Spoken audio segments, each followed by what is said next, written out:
这是里昂索恩河。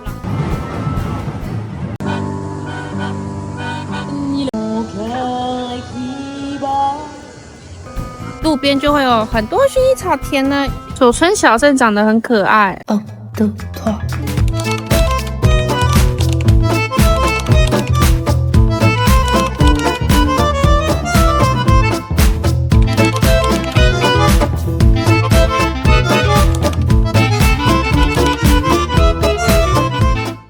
到里昂车站，就是巴黎的一个车站，叫巴黎里昂车站。然后我们要搭车去里昂。里昂车站的后弯通常是高铁的月台都在这边，然后这大概就是欧洲火车站都长这样，就是直接这样子，然后去月台这样。我们登车了，上车了。我们今天坐的车是意大利铁路公司意大利亚，然后它是会最终直接开往米兰，但我们只是要坐去里昂而已，就跟一般欧洲高铁一样。还挺干净的，通常高铁都是比较贵，但比较干净还舒服。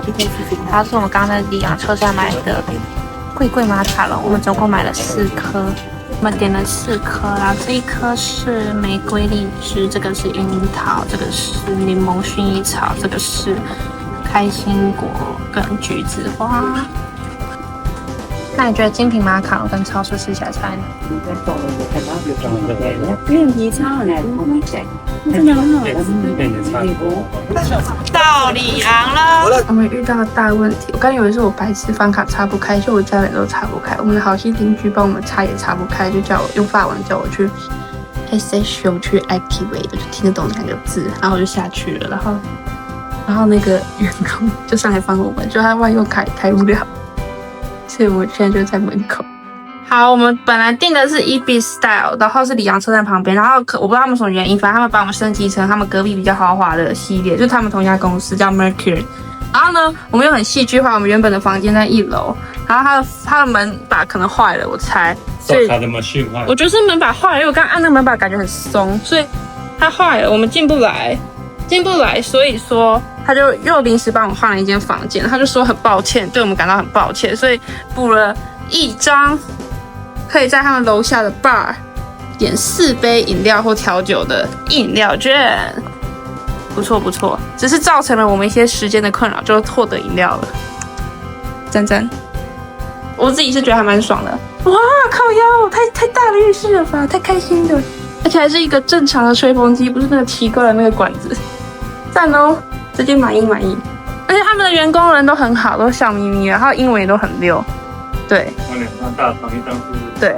虽然我法文可以听得都略懂，但是呢，在处理事情的时候，我还是都讲英文比较好，不然在那边鸡同鸭讲也是蛮浪费时间的。他这里甚至给你克兰斯的吸收乳。我们今天晚餐是意大利面，好，你可以吃啊。哇，而且它的面比较多哎，它面没有入味，完全没有入味，他们的比较好吃，他们是 OK 的。但面条是跟意大利的差蛮多的，是像阳春面软软的那种感觉。7月12日，在里昂的快乐早晨，而且早上好里昂，开玩笑，早安里昂，好久哟。今天没有化眼妆，因为呢贪睡。而且我们今天其实在市区玩个1-2个小时，我们就要准备搭 FlixBus 去亚维农了，所以懒得为了这1小时化妆，我待会戴个墨镜，你就发现不了我素颜，也没有素颜，我擦粉底。OK， 然后反正我发现里昂的大众运输比巴黎还方便，只要刷信用卡就可以了。巴黎就是还要买一张他们的，不管是虚拟的还是实体的交通卡。那我现在就是要搭地铁去白莱果广场，然后还有里昂的壁画，我就想看这2个比较有代表性。我们现在到里昂市中心这边的白莱果广场，我只想要去拍那个有小王子跟小王子的作者的雕像而已。然后我就想要去里昂人壁画那边，然后我觉得里昂对我来说差不多就是这样了。我知道大家会想去富维耶山这里，它有一个罗马式的建筑，有罗马的剧院跟那个圣母教堂之类的。但是我们时间没有很多，然后主要还是我这半年已经去蛮多城市，所以我就 skip 掉它。但想去的人，想好好探索里昂的话，可以搭缆车上这个富维耶山，看到了吗？就是这里，就是这样。一言不合就给我在路边演奏，哎。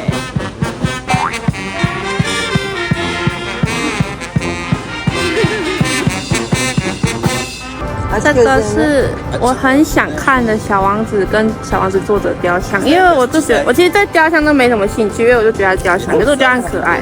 因为小王子做的是一位飞行员，然后你看小王子站在他后面拍他的肩膀。小王子作者也是飞机失事就死到不知道去哪了，所以他应该去小王子星球了。里昂被称作是小王子出生地，因为小王子的作者是里昂人，所以就是。我对小王子，我自己蛮喜欢小王子的，所以我就是会来踩点，不然通常我会懒得踩这些点。这是里昂索恩河，然后我们本来在河的右边，然后现在是要去河的左边是老城区，然后这是他们的主教座堂。欧洲很多主要城市都有主教座堂，那我不一定会进去参观，因为我今天穿蛮短的。然后还有就是我去看很多教堂了。还有他们的房子这样，其实我觉得它这个调调，我不知道为什么，我觉得有一点像苏黎世，但也没有到很像。反正我觉得里昂有点长得像瑞士的城市。接下来我们要进入里昂老城区，我就是要沿着老城区逛到里昂人壁画那里。发现里昂人会看红绿灯过马路，但巴黎人不会。把巴黎的坏习惯带到了里昂。这是里昂公立图书馆，然后旁边是里昂主教座堂。我现在很会认主教座堂，都是有这种圆形的窗花，然后有一点点这种雕花设计的，几乎都是主教座堂。这种小巷弄有点像是那种比较偏中欧一点的巷弄，就是像捷克啊那种地方，然后甚至有点南欧的感觉。里昂的老城区，感觉可以有时间充裕，可以在这里玩个一天。只是我们大概只有不到半天，我们就是 City Walk 过去。Ici是里昂人壁画，画的好好哦，画的还蛮，好像真的是有这些店。然后你看这边。窗口上都有一些不同职业来自各个时代的人，我没有到很认识，我就不装懂了。靠北啊！有人发疯，吓我一跳。Voilà le petit pont。我超喜欢小王子，你看他踩在他的 B612星球上，啊，旁边是他的作者然后那是对他是飞行员的造型，然后还有他的玫瑰花玻璃罩在那里，可爱可爱。这里里昂美术馆旁边有一个蒙娜丽莎拿手机的壁画，还有种马赛克拼贴，这好像是类似这种城市寻宝游戏之类的。旁边还有谢老板自由女神，我觉得里昂是一个蛮可爱的城市还算蛮喜欢的。然后这边是他们的沃土广场，然后那个漂亮的华丽建筑，我再过来一点，这一栋是他们的里昂市政厅，前面这个广场叫做沃土广场。好的，这是里昂 City Walk 最后一个景点，叫做城市图书馆壁画，就是他把他这个壁画画得像是他们图书馆一样。La Bibliothèque de la Cité 就是城市图书馆的意思。各位，我们现在回旅馆取我们的行李，然后准备去离就是我们的火车站，再好像搭一站区间车的距离，去另外一个巴士和火车综合的车站搭 FlixBus， 然后我们要准备去亚维农，上了 FlixBus 的车前往亚维农。我们还算蛮早上车的，所以我们这次是没有划位的，是 Free Sitting， 所以就是可以先选喜欢的位置。4 hours later， 记录一下，我们下了 FlixBus， 我们现在在等计程车，然后我们住在一个很边陲，它不是亚维农市区的地方，它叫 Le Ponte。他搭大众运输去亚维农超不方便，所以我们待会去市区要搭计程车。反正它就是类似说竹北和新竹的概念，两个明明距离没有到很远，20分钟开车骑车就会到，可是公车要搭一辈子的那种感觉，就这样。因为亚维农的饭店真的是贵到靠北，找不到半间价格合理一点的，订不下去。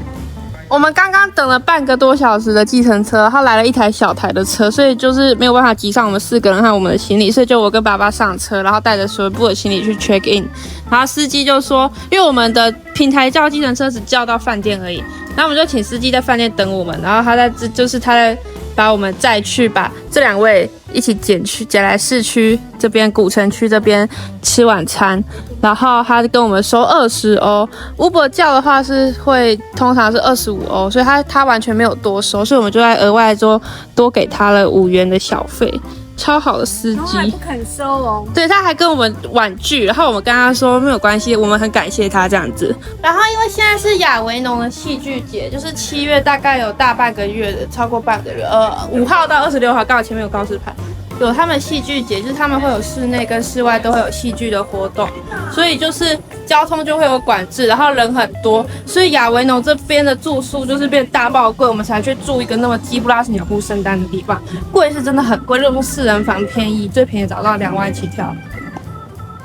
哇，好热闹哦！我们司机跟我说，没错，他就跟我说是这边古城区会人很多，然后会很多路会管制封路。现在是戏剧节，好好玩的感觉。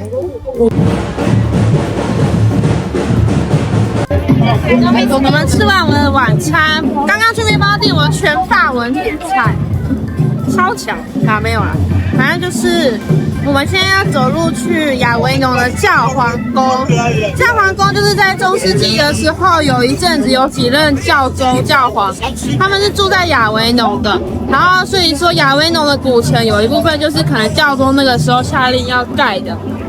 Tu me fais tourner la tête, mon manège à moi c'est toi, je suis toujours à la fête, quand tu me tiens dans tes bras, je ferai le tour à tout le monde, ça ne tournerait pas plus que ça, non, rien de rien, non.Je ne regrette rien, car ma vie, car mes choix, aujourd'hui,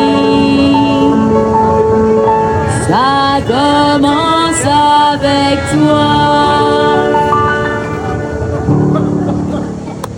Mon cœur qui bat.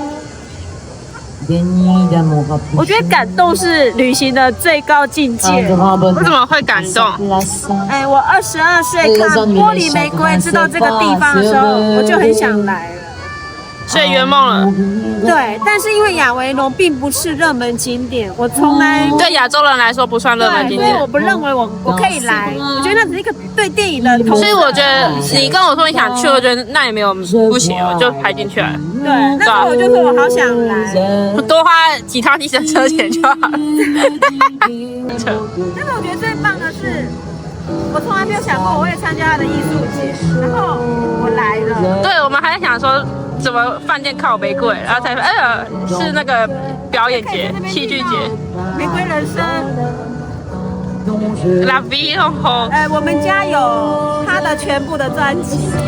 这是亚维农教皇宫，在14世纪的时候，大概有总共7个教宗曾经从梵蒂冈搬到这里住，所以它曾经变成了第2个天主教的中心。那现在是亚维农艺术节，就是教皇宫里面晚上应该是会有戏剧表演，但我们就是没有买票，所以我们就是在外面感受气氛。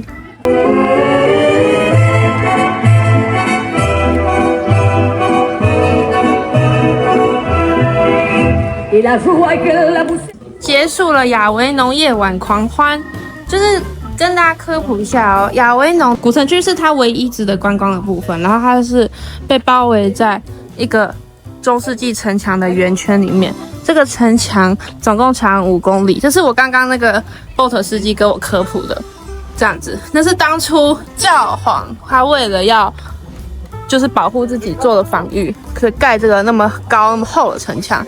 那现在因为戏剧节的关系，内部很多路是封路的，计程车要进去很不方便，所以我们现在走出来叫计程车。反正这个是我们的床，一张双人床，一张单，这里还一张单。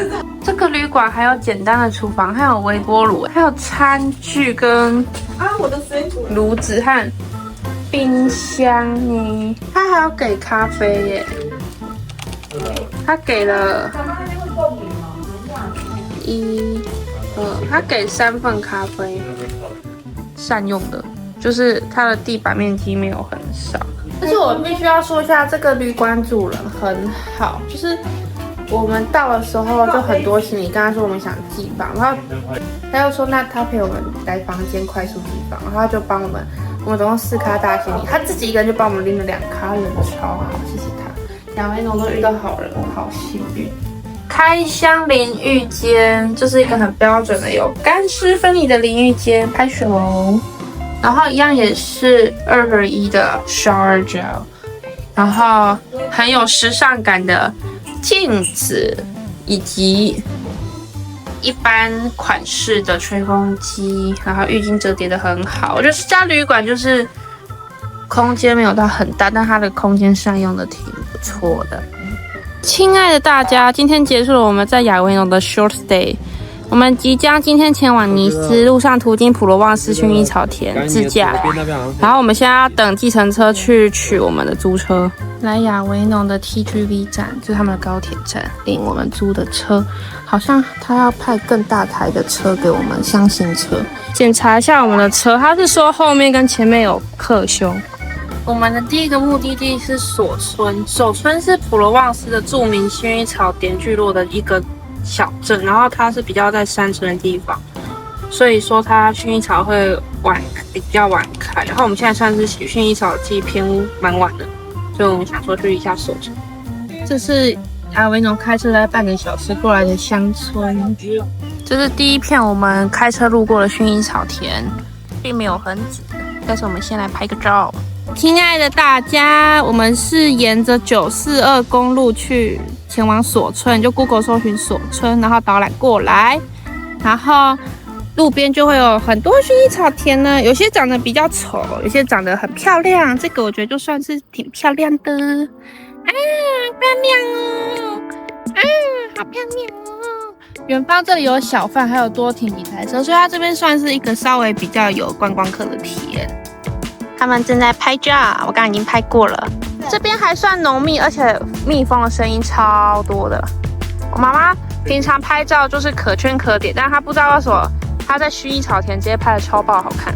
跟我画画一样，我画到花就会把花画得特别美。老师都说我画花很厉害。好的，厉害。索村就是一个小镇，然后就有一些小商店，然后卖一些纪念品的东西，完全就是一个法国的乡村。新插柳橙汁，吃，开店刚开店，买，吃，太想吃冰淇淋了。来索村唯一的，我不知道是唯一，但是 Google 上找到了 Gelato 店。然后我点了 Mojito， 然后奇异果和薰衣草。它薰衣草加了超多色素，因为我在佛罗伦斯吃过，真的薰衣草口味是米白色的，但希望是吃起来像薰衣草就好了。索村小镇长得很可爱，小小的，然后就是很漂亮的一个法式小镇。不废话，人家在法国在讲什么？然后中间会有一些小贩，然后人没有很多，因为来这里玩很不方便，所以也没有什么游览车。会来玩的都是一些少少的自由行客，也没有什么大众运输，都是那种愿意开车的，所以就是这里人蛮少的。然后也会不乏有一些卖薰衣草相关商品的店。我们现在在索村的这个天主教教堂，它是一个很一般的欧洲地方教堂，但它是12世纪就存在的，看得出来非常的旧，也代表说索村这个聚落也是很有历史，因为有人的地方才会有教堂。我们昨天在亚维农买的面包，我买了一颗开心果面包，超好吃。现在遇到目前2个刚来过普罗旺斯看薰衣草的人都跟我说，他们是报 local tour， 就是你可能在亚维农或尼斯会有那个 local tour 可以报。我们刚离开索村，经过了一大片薰衣草田，但这边感觉是没有什么可以给人下车的地方，所以就是路过看一下。这里有好大一片薰衣草田，它是在哪里？这里是哪一条公路？我待会查一下。是离开索村之后的 D950 公路旁的薰衣草田。各位，你们看，这片不知名的田真的很厉害。看，哇！好，我待会来帮爸妈拍合照。然后，因为我们觉得我们已经算是看薰衣草看满足了，所以我们应该会直接放弃瓦朗索尔，直接去尼斯的住宿。耶！告别了，终于。怎么突然间告别？哦，是要告别。也要告别那个普罗。本来已经放弃了，结果找到一片最棒的，对，赶快停在路边。大家满足了吗？